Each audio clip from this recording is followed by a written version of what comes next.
My dear friends, good morning! Felipe Allen here, mais uma vez para vocês com uma super dica de inglês. Estou indo trabalhar aqui como tradutor e intérprete nesse centro de convenções chamado Transamerica Expo Center e vim pensando aqui, né? Peguei o metrô e vim pensando em inglês porque aconteceu uma coisa interessante no metrô.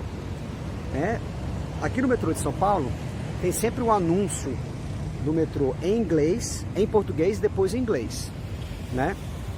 Então de manhã hoje a moça falou assim: caros passageiros, né?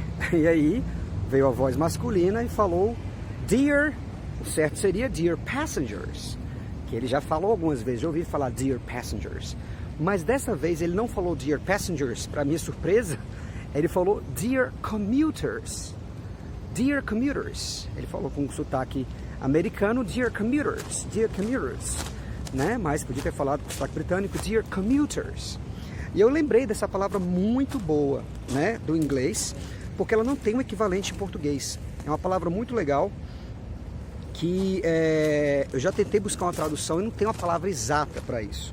Então vamos aprender essa palavra commute, que pode ser o verbo, pode ser o substantivo, também de duas formas. Então primeiramente o verbo to commute é um verbo que significa o quê?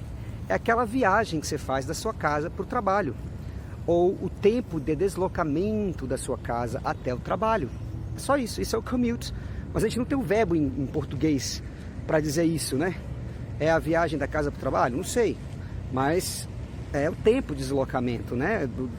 Da sua casa para o seu trabalho, né? Quanto tempo leva, né, da sua casa para o seu trabalho? Isso é o commute. Então um exemplo prático é um verbo simples, to commute. Regular, no passado fica commuted. Então você pode falar I commuted, né? Ou I commute. Então você pode falar I commute from Campinas to São Paulo every day, né? I commute from Campinas to São Paulo every day. Todo dia eu tenho que ir de Campinas para São Paulo a trabalho, né? E você pode usar também o commute como um substantivo, né? Que é a viagem em si, da casa para o trabalho. E aí interessante que você pode colocar adjetivos antes, por exemplo, a short commute, que já é uma viagem mais curta da casa para o trabalho, ou a long commute, já é uma viagem mais longa da casa para o trabalho. Você pode colocar o período de duração também, né? 30 minutes commute, que foi uma viagem de deslocamento, um deslocamento de 30 minutos da casa para o trabalho. Então, por exemplo, I had vou falar de novo aqui, ó. My 30 minutes commute this morning was quite pleasant. De novo, ó. My 30 minutes commute this morning was quite pleasant. Então, o meu deslocamento da minha casa para o trabalho de 30 minutos hoje de manhã foi agradável, né?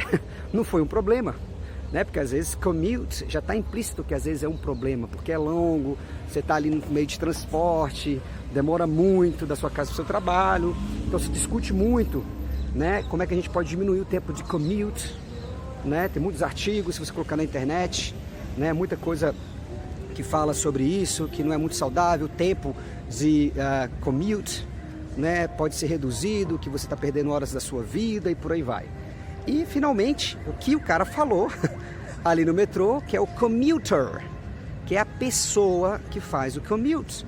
É o passageiro no caso, né? Foi a tradução passageiro, mas a gente pensa em passageiro, de repente uma viagem mais longa, talvez, não sei, não necessariamente, né? Mas o commuter é o passageiro dessa viagem da casa para o trabalho, né? Então a gente pode fazer uma frase assim, ó: commuters in São Paulo are often stressed, né? Commuters in São Paulo are often stressed. O que eu falei? Os passageiros, né, em São Paulo geralmente são estressados ou estão estressados, claro, por causa do trânsito, because of traffic. Por causa do trânsito, quantidade de pessoas é sempre uma coisa meio estressante. Então eu espero que vocês tenham gostado da dica de hoje. Acabei de chegar aqui no local de evento, olha que lugar bonito, vou mostrar para vocês, olha. Reformaram aqui, ó, Expo Transamerica. Tá lindo, ó. Aqui é a área de socialização, tem algumas opções de alimentação ali, sanduíche, massa, e ali é o evento, a entrada do evento gigante. Ontem tinha mais de 5 mil pessoas aqui. Nossa senhora, enorme, mas divertido. Então essa foi a dica de hoje, commute, to commute, né? A viagem que gera esse deslocamento da casa para o trabalho, a commute, que é o deslocamento, E o commuter, ou commuter, dependendo do seu sotaque, que é o viajante que faz esse deslocamento. Bye bye, see you tomorrow for another English tip.